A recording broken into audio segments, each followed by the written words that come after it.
श्री हरि के चरणों में नमन। स्वागत है आपका अपने चैनल श्री ग्रंथ ज्ञान में। क्या सच में हम ही सब कुछ करते हैं? क्या हमारे जीवन की हर सफलता और हर असफलता के पीछे केवल मैं जिम्मेदार हूँ? अगर ऐसा नहीं तो फिर कौन करवा रहा है हमसे सारे कर्म? श्रीमद् भगवत गीता का अध्याय 3 श्लोक 27 मनुष्य के सबसे बड़े भ्रम को तोड़ता है कि मैं करता हूँ। आज के इस वीडियो में हम जानेंगे कि भगवान श्री कृष्ण अर्जुन को अहंकार, प्रकृति और कर्म का ऐसा रहस्य बताते हैं जो जीवन देखने का नजरिया ही बदल सकता है। तो आइए इस श्लोक का अध्ययन करते हैं। प्रकृते क्रियामाणे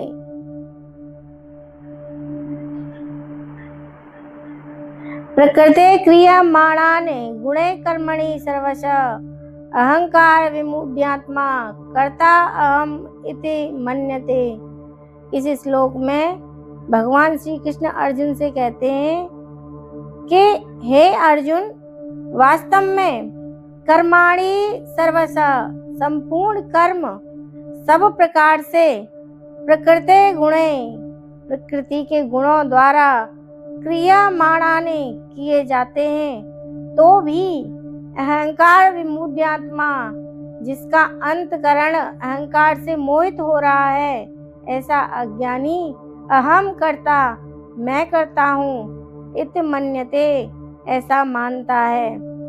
भगवान श्री कृष्ण अर्जुन से कहते हैं कि सभी कर्म प्रकृति के गुणों द्वारा किए जाते हैं, लेकिन अहंकार से मोहित मनुष्य सोचता है कि मैं ही करता हूँ।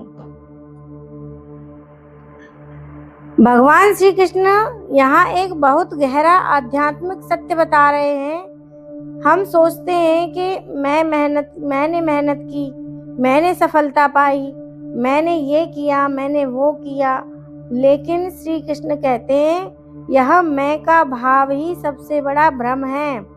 हमारा शरीर, हमारी बुद्धि, हमारी इंद्रियां, हमारे विचार, ये सब प्रकृति के 3 गुणों के अनुसार कार्य करते हैं। पहला गुण है सत्व गुण। यह शांति, ज्ञान, पवित्रता और संतुलन का गुण है।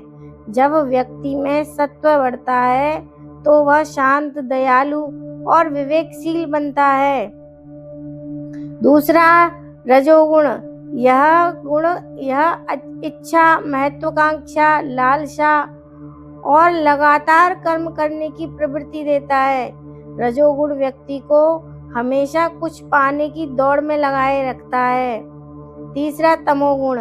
यह आलस्य, अज्ञान, भ्रम और नकारात्मकता का गुण है। तमोगुण व्यक्ति को अहंकार की ओर ले जाता है। जब मनुष्य अपने शरीर और मन को ही स्वयं मान लेता है, तब अहंकार जन्म लेता है। वह सोचता है मैं सुंदर हूँ, मैं शक्तिशाली हूँ, मैं सबसे बड़ा हूँ, मैं सबसे बड़ा धनवान हूँ। लेकिन सोचिए, क्या आपने अपना शरीर बनाया? क्या आपने अपनी बुद्धि खुद बनाई? क्या आपका हृदय आपके आदेश से धड़कता है? ऐसा तो नहीं। सब कुछ प्रकृति और ईश्वर की व्यवस्था से चल रहा है, फिर भी मनुष्य कहता है मैं करता हूँ। यही अहंकार है। मान लीजिए एक कठपुतली मंच पर नृत्य कर रही है। अगर वह कठपुतली सोचने लगे, देखो मैं कितना अच्छा नाच रही हूँ, तो यह मूर्खता होगी, क्योंकि पीछे से धागे कोई और चला रहा है। इसी प्रकार हमारे जीवन के पीछे भी प्रकृति के गुण कार्य कर रहे हैं। यहाँ एक बहुत महत्वपूर्ण प्रश्न उठता है कि अगर सब कार्य प्रकृति करा रही है, तो क्या मनुष्य की कोई जिम्मेदारी नहीं है? भगवान श्री कृष्ण ऐसा नहीं कह रहे। वे कहते हैं कि ज्ञानी व्यक्ति समझता है कि वह केवल माध्यम है, इसीलिए वह अहंकार नहीं करता और वह कर्म करता है, लेकिन मैं ही सब कुछ हूँ, ऐसा नहीं सोचता। और आज का मनुष्य तनाव में क्यों है? क्योंकि वह हर चीज का भार अपने ऊपर ले लेता है। मुझे ही सब संभालना है। अगर मैं सफल नहीं हुआ तो सब खत्म। यही अहंकार और नियंत्रण की भावना तनाव पैदा करती है। लेकिन जब मनुष्य समझता है कि मैं केवल अपना कर्म कर सकता हूँ, परिणाम ईश्वर और प्रकृति के हाथ में है, तब जीवन हल्का होने लगता है। तो इस श्लोक से हमें क्या सीख मिलती है कि अहंकार छोड़ो, कर्म करो, लेकिन स्वयं को परम कर्ता मत मानो, क्योंकि परम कर्ता तो कोई और ही है। प्रकृति के गुणों को समझो और सत्व गुण बढ़ाओ और ईश्वर के प्रति विनम्र रहो। जब मनुष्य मैं से तू की ओर बढ़ता है, तभी उसका आध्यात्मिक सफर शुरू होता है। जिस दिन हम समझ जाएंगे कि हम केवल एक माध्यम हैं, उस दिन जीवन से घमंड भी चला जाएगा और भय भी चला जाएगा। भगवान श्री कृष्ण का यह श्लोक हमें सिखाता है कि कर्म करो, लेकिन विनम्रता के साथ।